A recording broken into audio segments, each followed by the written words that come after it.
Welcome back, ladies and gentlemen, to another episode of Factorio Bob's Angels. We are now at episode 41. So we start the episode off by having a look on the map. We've now uncovered 4 rubite patches, so clearly this is where all the patches were hiding. We also have a look at the area where I've now put in the defense blocks. Again, they're just going to be temporary for now. We also have a quick look at the sapphirite because that is still the most problematic area with pollution. I also set up loads of research. You might as well get on with it now. We're going to be dealing with all our resource shortages in this episode. You can see there's a very small amount of tin trickling through, which is currently our biggest shortfall on producing science. So we start off by placing out automation of pump jacks. Place it out in a random place because it doesn't really matter at the moment. I'm going to be rebuilding this area, so it's a lot neater. There's space for things to be upgraded because some things, assemblers are heading in the direction where there's not enough room for it all to be upgraded. For example, on the screen there, you've got the medium poles and the large poles and substations. There's not enough room for those to be upgraded. For some reason, I come and do the pump jacks, which we're not actually going to be using this episode. We're going to be using the thermal water pumps, maybe just subconsciously in my head. I was thinking I was going to use pump jacks for the thermal water and completely forgot about the Angels thermal pumps.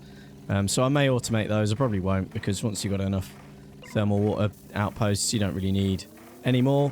There are a couple of things I've done in between episodes, mainly the defense blocks, which I've already mentioned, but there are a number of things which I did. Again, just admin kind of things, nothing really worth making an episode on or including in the recording. So yeah, we're going to be spending most of the time in this episode using FAL. So one of the things I did before the episode was rebuild FAL. We've now got 2 Mark II locomotive engines with the module rather than using the FAL train, which is a little bit slower. We've also put on the greater capacity carriages and redone the requester chests so that they're requesting an individual item per chest, so it's not getting jammed up, because it kept getting jammed up on a certain item with the amount an inserter's picking up. It's probably going to be fine once they get fully upgraded, the inserter capacity fully upgraded, when it's an even number or something like that. I don't really know. So we lay the track out in a way so we go straight past the Bobmonium and that 4 thermal water patch. There is another 2 thermal water patches near the Stereotype, but I don't bother using that at the moment. 2's not going to give us loads. I'll probably tap it at some point in between episodes, but I wanted to focus on the 4 because we get a nice good flow through there, and we bring it across to the Stereotype patch and then straight up next to the Rubite, giving us access to all the resources on the way. So in total that gives us Bobmonium, Stereotype, Rubite, the thermal water, and there's also a Crotinium patch that we pretty much went straight past, and the biggest collection of crude oil points so far. We're just going past that now, so whenever we need any of these resources, the rail is already nicely laid out to access it. The problem with this Bobmonium patch here is it's pretty much in line where the bus is going to be. The bus may reach this far. I'm not sure yet. We'll find out when it comes to it. But if it does come this far, the bus is going to have to kind of skip this point, and it's going to be a bit dangerous having the rail coming straight through the bus. But oh well, it'll also be a bit of fun if I ever get hit. It should be fairly interesting, and I'll also lose everything I have on me. But this bit of rail is going to be fairly busy with the thermal water up there, a crude oil point, Stereotype, and currently the only available Rubite patches. So yeah, there's going to be a lot of Rubite coming this way. So if it's going through the bus and I'm spending a lot of time at this bit of the bus, then yeah, there's a chance I'm probably going to get run over. So we start off by laying out the Bobmonium station. It's the one we need the most. I kept thinking throughout this recording I should stick a copy in Foreman of the station, and then every time I'm placing the station out, I get probably towards the end of placing it out, and I then remember, and then I think, oh, it's probably too late now. I'll do it next time, and then the next time comes along and I forget. But it's only really going to be massively relevant when I get a RoboPort and I have the construction robots placing it out for me. I'm not really going to bother with the nanobots placing it for me because they do use a bit of resources. I'm just using nanobots for convenience, for mainly things like repairing turrets when I'm in combat, and clearing trees, which is generally a bit tedious. So I do each of the stations manually. But yeah, we start with the bobmonium, as tin is the current short form. So we want to get bobmonium processing back in the factory, and then we'll get on with the rubite and hopefully the thermal water. So we're using the basic substations again for reasons I'm sure you're all already aware of. And I start by placing this out in yellow and then decide to upgrade it all to red, because we're probably going to put it on red soon anyway. So we'll get some bobmonium through nice and quickly. And we're going to be using the Mark II carriages, so they will have a lot more capacity. It's going to take a lot more to fill them up, and we want to get this into the factory as quickly as possible. So we're using some splitters at the top just to cover the whole patch, and then some underground ones, underground belts here, just to try and get them all running. They're all almost running at full speed, and we get a 3 nice full red belts of bobmonium coming through. One thing I didn't prepare myself for at the start of the episode, which I probably could have done, was to have enough locomotive engines and carriages on me to build these without having to come back. But I have to come back to get the resources to build them, so that we can start that train running. We kind of want to get it running as soon as possible. Another thing I forgot to add to the file train was some green circuits.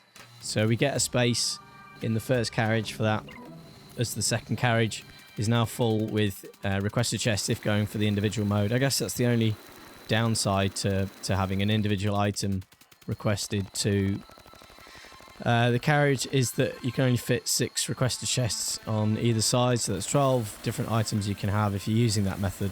But hopefully when we get to the bigger carriages and that whole thing with inserters is fixed, I'll be able to request more than 12 items for a carriage, because it is a bit silly. There's some things we got too much of.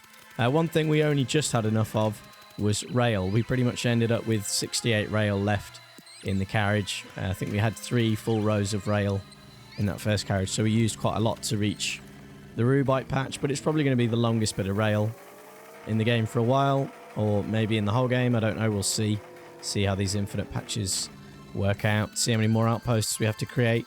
And we come and set up Bob 1. We add the depot in. It's great. We can just send the train to the Omni depot and forget all about it. So we're getting more and more attacks at the wall near Crotinium. They're starting to do quite a bit of damage there, taking some wall out. And I make a pretty poor attempt at getting the colour right for bobmonium. It looks pretty crap. I give up after a while and just leave it as it is. I'll probably have another go at it another time, maybe look up the colour code again to get it right. But I couldn't quite work out how to get that nice bobmonium brown going. But it doesn't really matter. Bobmonium is now running, or should be running. There could have been a few things I missed, but should all be okay. I've not done the green circuits for it, so it will just keep filling the system up until I put in the circuit network for it. I did have a comment a while back saying, why don't I just use the logistics system for taking the signal of the different ores, but I believe that involves using logistics warehouses, and there's always a chance the robots will use them for storage. And to be honest, I quite like the idea of using circuits. It gives me a nice sort of level of control in a way with where I put the circuits, and the fact it's in place now and FAL does it, I'll just leave it like that. So I get sick of picking up the artifacts around here manually, and I get some of the spare nanobots I have to do it for me, because why not? There's a lot of artifacts lying around. I promise I will clean these all up as soon as I get a personal roboport. But around the area we cleared last episode, there are just tons of them. When I was doing the defense blocks and just driving around, checking to make sure there weren't any base stragglers kicking around that would repopulate the area, my inventory completely filled up with artifacts and turrets and ammunition, because of course I could remove all the defenses that were splitting that area off from the other one and the base. So I ended up with a huge surplus of sniper turrets and ammunition when I went around clearing that all up. I'll probably go and add those to the defense blocks because the pollution created by the bobmonium mining area now really does push into that area, and it's not very safe having those sniper turrets defending that area, because they're going to run out soon with the amount they get attacked. So I'll have to either put in some permanent defenses there, or the radar that's been put in there will scan out, and if we find any decent bottlenecks, I'll have to push out to somewhere where it's better to have the permanent defenses with both lasers and sniper turrets. So I get the miners laid out on the Rubite patch to try and cover the whole patch as best we can with the least number of miners, just so we can get rid of all the normal patches and try and create the least amount of pollution as we can, but at the same time clearing as much of the patch as we can. And then when we come back and relay it to just cover the infinite bits, I'll lay it with as many miners as we can, because we'll have probably put in some better defenses by then, depending on how long it's going to be until we have to push out to those other Rubite patches.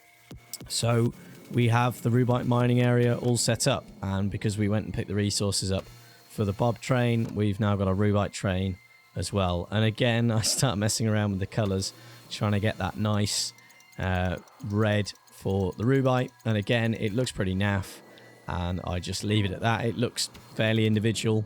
So we get the RUB or RUB 1 named and add it to the depot, and we send it off just to get a bit of Rubite in the system. I then thought, did I send the Bobmonium train? No, I didn't. I look at it, it's nearly full, so I think no, it's not gone yet. We've already depleted some of the mining around the edges. There's another one there that I don't think I pick up. But we set the Bob train to come back, but it turns out when I get there, it has already been once. So 4 of the Mark II carriages of ore is quite a lot. But you can see it's still being sorted. That sorting area is still going to be a bit slow until we get the express stack inserters, which we've now researched. We just need the titanium, which I'll probably be laying out next episode. So we start to get some of the thermal water pumps created. I only had enough resources on me for 1, so we request the necessary things to get another 3 produced, because there's 4 patches in the area that we're going to set up. I also clear a few things out of my inventory, one of which is engines, which I probably shouldn't have done, because we're going to need another 2 locomotives for the thermal train. So yeah, another little bit of a fail there. We have to come back and grab that later on. Yeah, the train station there's a nice forest there that I've left there because it all looks nice and green, but the pollution is slowly killing it all, so I'm gonna have to actually chop that down at some point. I don't think I'll leave it there with it all dead, but it looked really nice with the green trees. A nice little decorative bit next to my station, which is a bit sad, but we'll just kill them all anyway. Well, destroy them now they're dead. So we come and get green and red circuit wire automation done in the factory, and the rubber wire that I'd done, or sorry, insulated wire that I'd done last episode or the episode before that had never worked because I'd never bothered to come and put resin into the logistics system. So that should be everything we need to get that running. I just checked the wood. At some point we may need a second greenhouse or third greenhouse area. In my last playthrough, the greenhouse area was absurd, but we'll expand that whenever we need to. We'll get the stuff automated in the system, so whenever there's not enough wood, we just stick a blueprint down and the factory can place it all for us. We just come up and check the sorting area just to make sure everything's okay. We're still sending quartz down here, which we shouldn't really be. We can then take that sorting loader out from the lead and tin warehouse, so we get that put onto the correct belt. And here's another thing I did last episode. We've expanded the iron belt to 3 red belts now. I just wanted to get it done because it was backing up a lot back in the sorting chests. I'd also added a second red line of crushed stone because crushed stone was still building up in the ore crushing area and it was causing things to break. So I've added in a second belt, red belt of crushed stone, which should hopefully be enough. We have got room for another couple of belts, so we'll see how it goes. If we can work through the backlog, then we can keep an eye on if we're keeping on top of that. It's all being turned into stone at the moment. You can see I've doubled up the stone production area. There's now 12 assemblers doing crushed stone into stone, which is a bit excessive. I would like to start slurrying that up and turning it into some ores rather than just stone and then it's getting turned into landfill as an overflow, because you can fit quite a lot of stone in a warehouse if you turn it into landfill. So we head out and start placing out the first thermal water outpost. We get the 4 thermal pumps in place, probably too many signals as well, but hopefully it's never going to jam up. and we can start looking at laying out another liquid station. So again, we're going to use the design where there's 4 individual bits for the carriage with the pumps going directly into the carriages.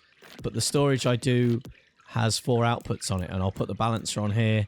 Again, not really sure if the balancer is really going to work, but I try and get each thermal pump with its own input into the 4 tanks. So that's the benefit of having the 4 tanks there. Although looking at that last thermal pump, it does share that input there. It is because we need 4 outputs for the station. So we start laying this out. I tried to look at making the locomotive and I didn't have enough stuff on me, so I pretty much guessed that it's laid out okay. I also send the file train off to go and pick up some green circuits. They were being produced. I checked just before I left that was working okay. So that can go and pick up some green circuits for us and bring it back. That's one of the handy things of having file contain pretty much everything you need to build an outpost. If you run out of everything, you can send it back to go and pick it up. And it's all very nice and handy. So I try and lay it out equally. I believe an underground pipe counts as 1 pipe. So I try and lay it out so that there's, I think, 3 or 4 pipes between each output and the loading tank. I'm not sure if this is completely accurate. I do kind of cock it up with the signal and it does fill the tanks up. Not very equally, but once the train's gone through once, it'll all be nice and level. Or at least once the train's been filled and has sat there and all the tanks are filled up, it should be nice and level. And it should sort of work roughly balanced. I mean, it doesn't have to be perfect. It's just nice to have all 4 of the fuel carriages load equally. And yeah, I stupidly put out the tanks now without any locomotive. If I send a train in, they're going to be in the way. So I think I take file in to drop the locomotives on it and then take the thermal train back to where we're going to place the thermal depot. So file gets stuck and I have to go and have a look at why. This signal is red, and it turns out I've not put in enough signals when I did the Bobmonium station. So we get that put in so it doesn't break that whole system. I come up with file and I can't turn around, so I take it to the end of the line at Rubite and we take it all the way back to file to go and get the resources for the last of the locomotives that we need to produce. I may get the final mark of locomotives produced in the factory, I may not, I don't know, have it so that it upgrades any old ones I put into the logistics system. We'll see. I mean, once we've got enough trains running, is there really going to be any point in automating it? Is it just going to be a waste of resources? I don't really know. But yeah, we'll work it out when it comes to it. While we're in the factory waiting for the resources for the train, I noticed that the circuit board or basic logic board production, I can never remember which one's which, the blue circuit. So I realised that the bottleneck mod is showing that they're not being produced continuously, and it's because I've not upgraded the electronic assemblers of the electronic components. So we get those upgraded. We're already making them in the factory, so I request a few, and I also set up upgrade planner to upgrade those automatically for me, which is very handy. And we come and look at building the thermal depot. So we come over to file, crashing into yet another... No, we didn't crash. It was us deleting the car, deleted the underground belt. So we head over to thermal, completely missing the correct turning. I think we turned around at crude depot, and then we head back down, all the way down to Stereotype. So yeah, a couple of distractions at the end of this episode preventing me from getting this all right. But while we're here, we also look at getting the green circuit connected all the way up to thermal. I did switch it on sort of at this corner down here, so it does stretch some of the way, but we didn't have enough on us to get all the way to Rubite. So I will still need to add that. And that reminds me, I've still not done the green circuit for crude 2. So I'll need to go and do that after the episode or next episode, I don't know. We'll see. We get this hooked up and we get a signal in for Bobmonium. And we then carry on up to Thermal 1, as we should probably concentrate on getting the depot done rather than messing around with the green circuits, as they're not really vital initially. Bobmonium had already reached its value in the factory, so that'll now sit and pause for a bit. So with that connected up, I then jump back into file to take it all the way back to the end of the track. Yet again, lots of train rides in this episode, lots of riding around in the new faster version of File, but we then bring it down to where I'm going to be having the thermal depot and the thermal processing. It'll sit about here, and then it'll take all the lithia stuff across to the Bob's Sud bus. All that stuff will sort of just be southwest of here, but I don't really want to fill too much of the lake in, so we'll just get it produced here and piped over to where it'll get produced into the various things. So with this station, I do place it a bit further out from the track from the other stations. That's A, because I want it to be accessed in both directions on the track in case we bring the thermal water in from the other direction, but it's also because I, for some reason, want the unloading to have 4 pumps for each carriage, so 4 tanks for each carriage, 2 on either side, so it'll be the fastest way to unload. The pumps off the carriage will load straight into tanks, and I'm probably going to redesign the crude depot to be exactly the same, just because it's nice to have it designed in a way that it'll just unload as fast as possible. Why not? I quickly jump in File here just to make sure it fits in between those signals there, just for the sake of it, and we start placing out the thermal depot. I don't have enough of the Mark II tanks on me, so I do ghost it that side just to lay it out nicely, and we name it thermal depot, and I rename the to thermal 1, because I did use the full word crude for the crude one, so we'll just use the 3-letter abbreviations for the ores. We call in the thermal train just to make sure it all lines up properly. I'll probably just get the outputs done in between this and next episode, but yeah, next episode we're going to be setting up the thermal processing, titanium, and some other Bob mods stuff. But that's going to be all we have time for this episode. I do hope you have enjoyed the session of outpost placing. But yeah, like I said, that's all we're going to have time for. I do hope you have enjoyed, and please do come and join me next time. Thank you. Bye-bye.